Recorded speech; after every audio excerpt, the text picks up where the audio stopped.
Así que bueno, démosle un muy fuerte aplauso a Ravi Kohli. Fuerte aplauso.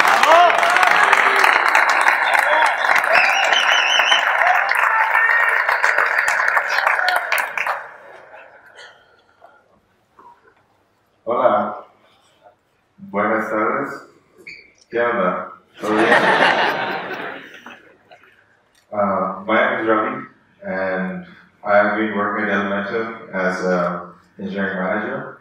I'm originally from India, and I worked there for 3 years, and then I've been working in Silicon Valley for more than 7 years. And pretty much this time last year, I moved to Argentina. And man, I love this place. It's an awesome country. And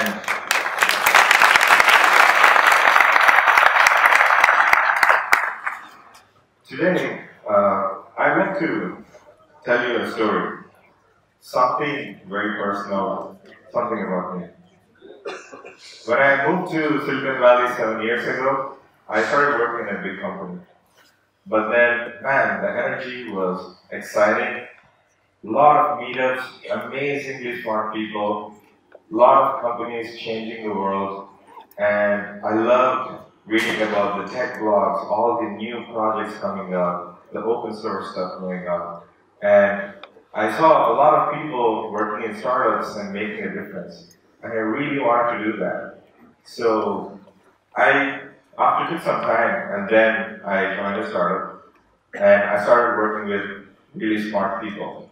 And every day you go to work and solve some complex problems, and then you have to learn something new to make it happen. It was exciting and really cool. And slowly doing that, I kind of didn't understand what was going on with me. Every day I'm slowly drinking more coffee, more than what I do, like 3 to 5 cups. And my conversations, for opinion differences, be technical or how we do things, they're turning into, irritations and confrontations. And also I'm working a lot of hours. Then my relationships outside work started getting affected. And at that time, I was thinking, but I couldn't figure what's going on. I thought, well, everything is fine, I'm doing these things, I don't know why this is like that. But one day, this was 2 years ago, right before Thanksgiving, like November, and we had some major push, something that we had to release. I was working practically with the team, and we were coding, pushing builds, making changes. But very quickly, we were hitting almost like the next day was the deadline, but we were not there. A lot of bugs and stuff that was expected to be there was not there. So I was in a room with the CEO and a couple of others and some of my devs, and we were all like, what's going on, trying to fix things, and we kind of got into an argument. And it was really like, how come we missed this? We should have thought about this. No, we made this as per the requirements, and the usual how you have when you have a gap. But in that moment, my CEO was really like, I think you guys tried to do too much and you lost focus. That moment, I felt really bad. I thought, wait, I did everything I could to the best of my ability for what is expected, but clearly it wasn't enough. And then, that conversation in the room made me realize what's going on. That's when it hit me that there's a word for it. It's called getting burnt out. Sorry. How many of you heard this thing called burnout? Quick show of hands. Okay, a lot of you know this. Great. So, then I, over time, improved, understood how I can get over it, how I can get better at doing things, because I'm very passionate about building software. I know you are all too. So there are a lot of things I tried, I learned, some worked, some didn't. And after going through that, I really thought that, okay, I probably should share this to others. Because imagine, you want to do a lot of awesome things, You want to be able to go to work, or just whenever you open your laptop and start coding, you want to be able to know that, yes, this is what I want to do, and once you start doing it, you don't want to end up burnt out. So I'd like to share some of the things that work for me, some things that I think added value to me, and I hope there will be some of these things that you can take away and be really able to do what you really love. So the first thing is big picture. How many of you, when you started on a project, whether you're working for a client as a freelancer or even in a company, how many of you on the first day, someone walked up to you and told you, okay, let me explain to you the whole thing. This is the architecture, and this is why you're building this. Did anyone tell you that on the first day? Not many. So it's not common that someone comes and tells you this. But then, a lot of times, not knowing where exactly what you do fits creates a lot of pressure, because suddenly your boss or your client can say, I need this shipped 1 or 2 weeks earlier than what we thought. That's quite common. You're like, but wait, but I don't know, why are you putting pressure? So it's very hard for us to understand why certain things are shifting, what you want to do, and how it affects your plans. It creates a lot of stress. So I would say knowing the big picture really helps. So how do you know the big picture? When you start something, ask for that. Tell me the whole system. Explain me what exactly is going on, and then how you're doing. Whether you're front end, you're doing some microservices in the Node.js using backend, but still, ask and understand. And also, from the context of where your software is actually going to be used. That's important, because those are the factors that you don't think about because you're so focused, and then later you realize that all those variables affect it.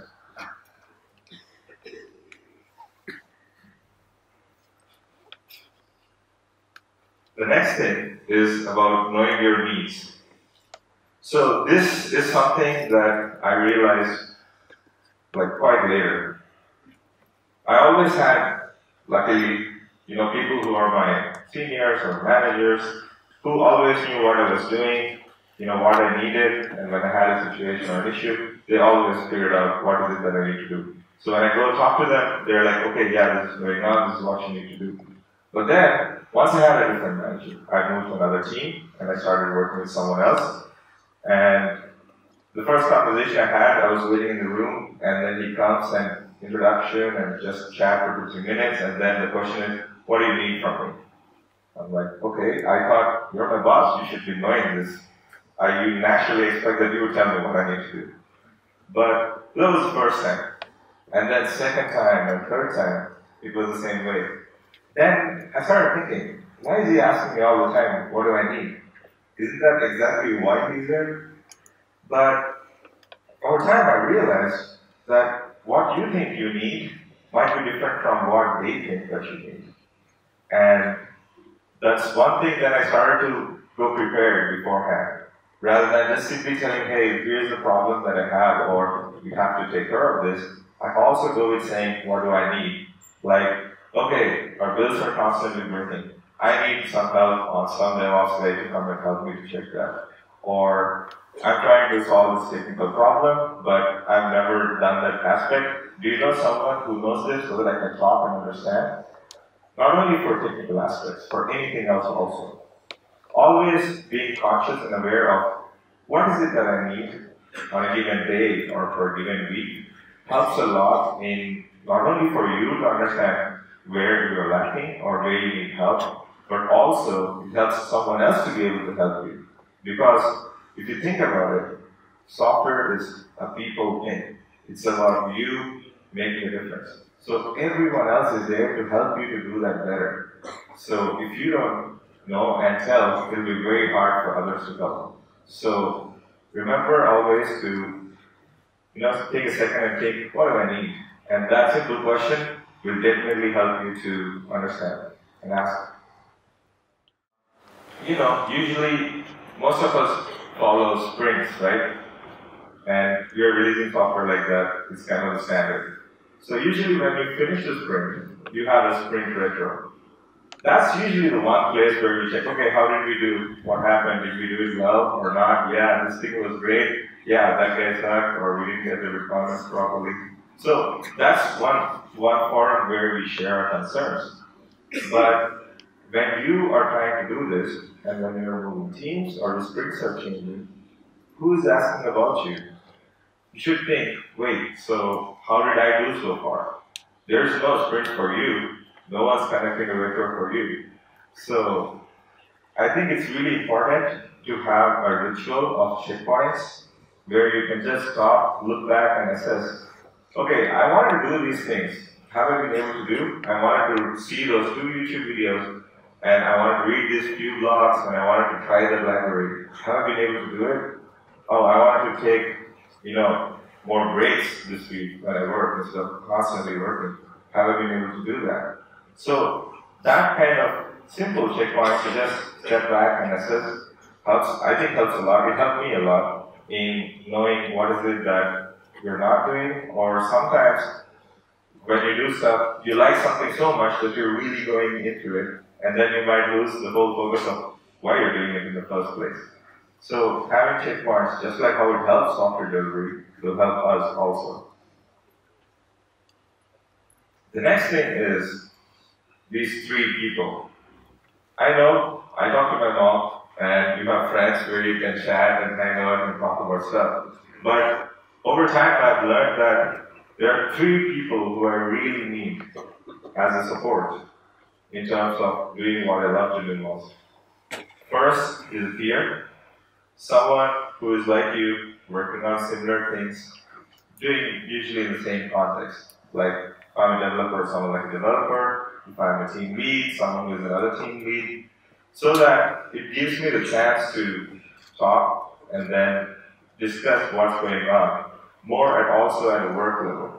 So that, hey man, this thing happened, and I tried to build this thing, but it doesn't work. And that guy might say, oh yeah, I tried that too, and it took me 8 hours to solve this. And then okay, I should not try that. So that kind of tips will really help, and you will be really comfortable with talking about it. The second one, which was not obvious to me in the beginning, but was knowing and having someone as a go-to guy who is senior. Someone who is not too experienced, but someone who is like maybe 2-3 years, or someone who knows whatever you're trying to do a little better than you. I learned it because I was working on graph databases 5-6 years ago, and there was this architect who was really good at that. But then, sometimes when I wanted to go and ask, I was like, I don't want to look stupid. If I ask this thing, he might think I don't know anything about this. So it holds you back, it held me back. So over time I learned, okay, it would be great if there's someone who is just a little more senior, because you can go and ask, hey man, I'm trying this, but I don't know if it's not working. And then they'll be able to say, oh yeah, you need to do this, try it out and let me know. Because people are willing to help, and seniors, a lot of them are. So if you don't know someone, find one so that you will be able to ask for any suggestions. The third one is mentor. How many of you think that you have a mentor? Okay, very few. So, mentor is someone who is very seasoned in what you're trying to do, someone you respect, and someone who has a lot of knowledge on this, so that they can guide you about how you can go forward. It's someone who is like an adventurer and who can lay out the whole map and say, okay, here's possibly the treasure, these are the ways I took, these are the ways people go, and if you go this path, there's a river, you need to cross that. So, someone who can tell you how to navigate this and also coach you. I know usually in most of the situations, our mentor tends to be our boss, but it need not be. A mentor can be someone who is outside your work. Obviously, you can't talk about confidential information. Don't violate any company policies if there are. But someone who can discuss the situations and also coach you in terms of growing. I found it really valuable. And if you don't have one, you should go find one. Check the people who you like, the ones you follow on Twitter or even YouTube. Someone who is in the same town is better because you can go and meet them. But if not, I know people who have mentors who are like online and they talk to each other regularly. So reach and ask you'd be surprised. Some of them will probably say, yes, yeah, I would like to mentor you, I would like to coach you. So don't feel shy, don't hesitate to ask and find someone who can really guide you in this. It'll add a lot of value. The other aspect is expanded memory. So when I started, I was very confident. I remember things very well. That's what I always used to think. But over time, that's not the case. Maybe because I'm getting old, that's obvious. But remembering everything at first was fun. It was like, okay, I'm good at this. But then slowly it became a burden. Because there's a lot of things to remember. I have to check on how the bills are. I have to check on how the performance is. I have to check and see how we're doing overall. I have to send emails. I have to remember to talk to people and ask, hey, is that thing what we were working on, where are we? Or if you're working with a client, that would be key because if you're freelancing and you talk to a client, you will remember some things and then suddenly you realize it puts a lot of pressure on, oh shit, I forgot that. So a lot of times that happens, and I think we should all acknowledge that and start to leverage the tools we have. Like, start taking notes. Not only just notes, you can use, there are a lot of integrations right now. Google Keep, Trello, or even simple notepads. Leverage reminders, link your notes to reminders, your action items so that they pop up without you trying to remember and figure out what's going on. And also, because we're all data-driven, right, we like to see audits. So, you will be able to see over time how the things that you're doing are changing. And if you're really into analyzing your productivity, you can make a graph out of it. The other key thing is expectations. Expectations sound pretty generic, but a lot of times what I've seen is expectations are what create a lot of churn. I'll tell you how. When we build software, usually we have user stories. Clear requirements, there's something described, and we build it. Great. But then, a lot of the things where we have problems is integrations, not having the right data, or missing some requirements. Stuff like this does not go into the story a lot of times, as much as we wish. So a lot of these untracked things that are not test cases running on your repos, or things that are not a checklist, those are expectations which actually affect us. So because it was not obvious, same things happen to me. Many times you do something, that's not what someone's expecting, and then you again redo it, you lose a lot of time. And also it kind of erodes the whole morale. What I realized is to be a little more dumb and just repeat what they're saying.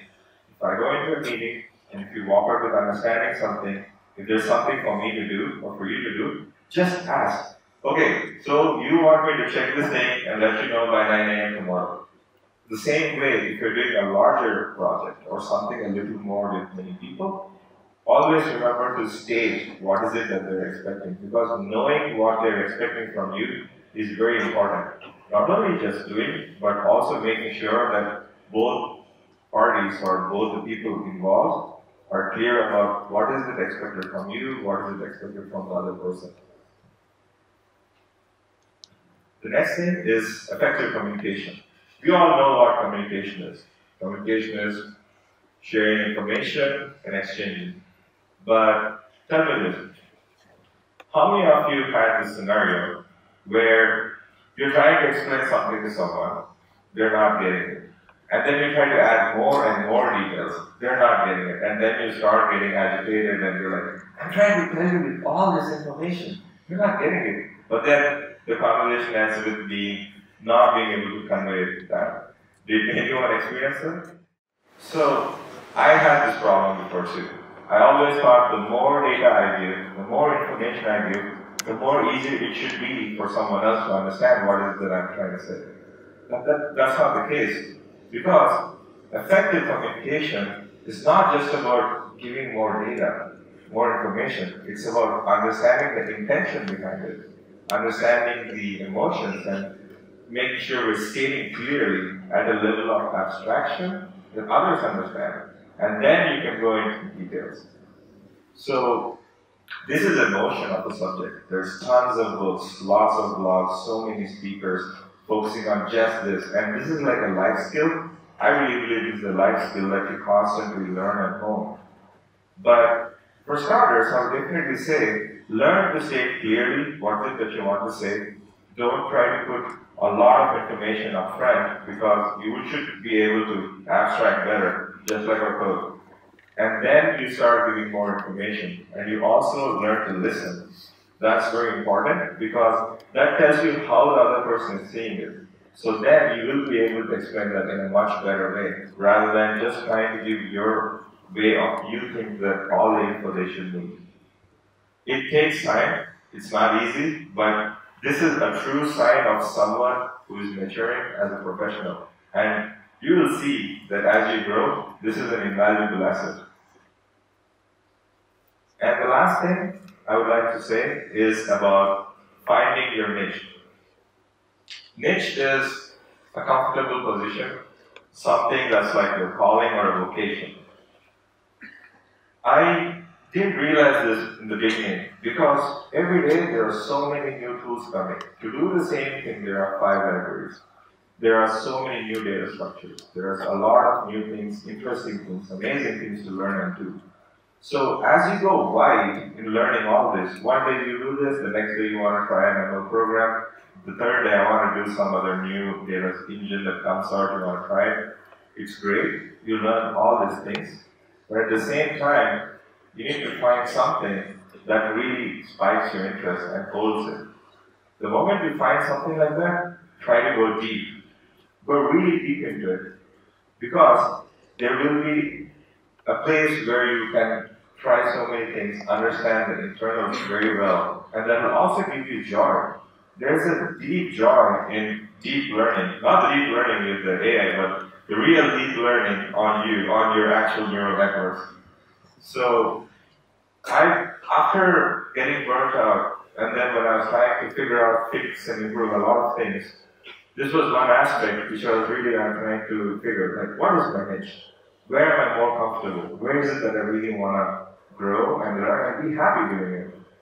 So after trying different things, I think I found my niche in more about working in groups and working with people and seeing them working with me together, making complex software systems, tackling complex problems and building good software. So your niche can be something else. You know, some might like just conveying ideas better. Some like to just go into data systems, or some like to go and build amazingly beautiful visuals and animations. So you should definitely think about this, because not only it helps you and gives you the joy, but when you specialize, you will be in demand as a professional as well. So that way you will be able to not only do what you love and get joy from it, and be able to also feel comfortable doing it. So if you don't have one, I would really say that you should start searching for what's your niche.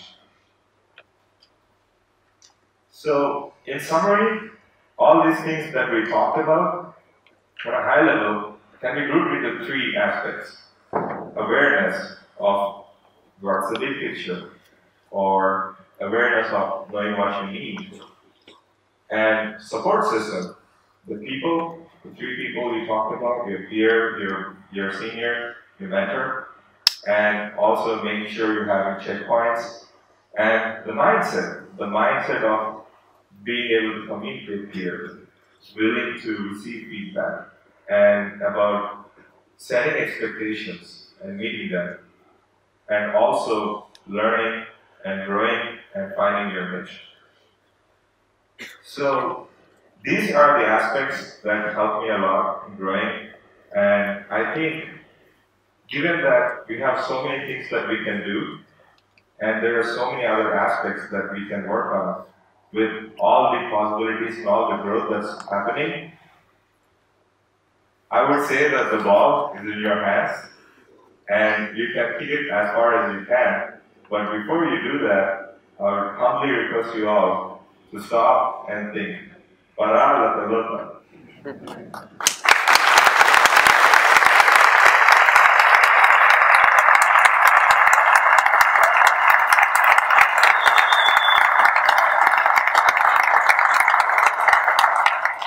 I'd really like to thank the NodeConf organizers, awesome menu, awesome people. And at the same time, I would like to remind you that we at Elementum are doing a lot of good things about building good software and working and solving some complex problems. We have a technical challenge. I just wanted to remind you about that. It's a coding challenge. It's super fun. If you're interested, I would highly recommend you to try it. If you sign up, there's a mini drone to take. And then if you enter and win it, you finish it, and there's a raffle at 6 p.m. that you'll be entered into, and you can get a real big drone, which you can use to fly anywhere you want. So, thanks for your time.